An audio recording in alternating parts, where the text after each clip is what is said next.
Saya ingin berkomentar terkait dengan keinginan Pak Menteri Pendidikan Dasar dan Menengah yang ingin kembali melaksanakan ujian nasional di tahun 2026.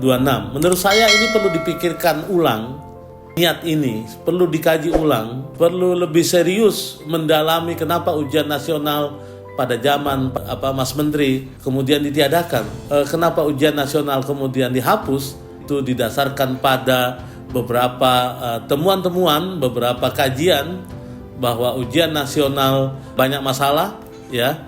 Dan saya termasuk sebagai praktisi pendidikan, gitu yang tahu persis bagaimana awalnya ujian nasional itu dilaksanakan pada tahun 2001. Jadi ujian nasional dilaksanakan pada tahun 2001 itu sebetulnya keinginan yang mulia, yaitu ingin agar ada standar kualitas pendidikan, ada standar nilai yang didapatkan secara nasional, yang bisa diukur, yang bisa dipercaya gitu ya, tentang kualitas pendidikan di seluruh Indonesia.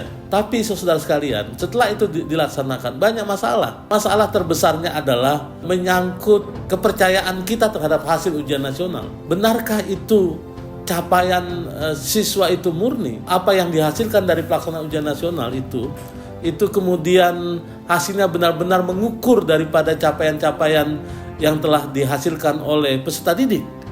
Itulah yang kemudian diragukan, karena pada akhirnya banyak pelaksanaan ujian nasional itu diintervensi baik oleh sekolah ataupun di luar sekolah.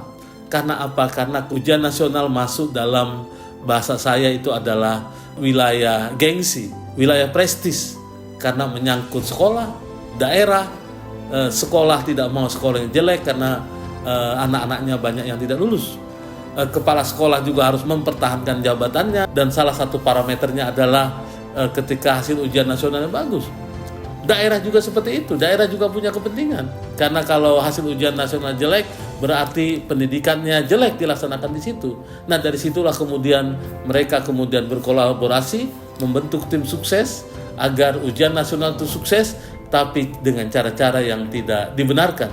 Itulah sebetulnya persoalan-persoalan besar yang terjadi. Jadi kalau hal ini belum bisa dibenahi, menurut saya niatan Pak Menteri untuk menghidupkan kembali ujian nasional itu menurut saya lebih baik dikubur dalam-dalam. Kenapa? Karena itu hanya akan memunculkan masalah baru. Jadi saya ingin Pak Menteri fokus pada semua hal pendidikan yang penting buat siswa, bagaimana kemudian kualitas pendidikan kita itu semakin baik.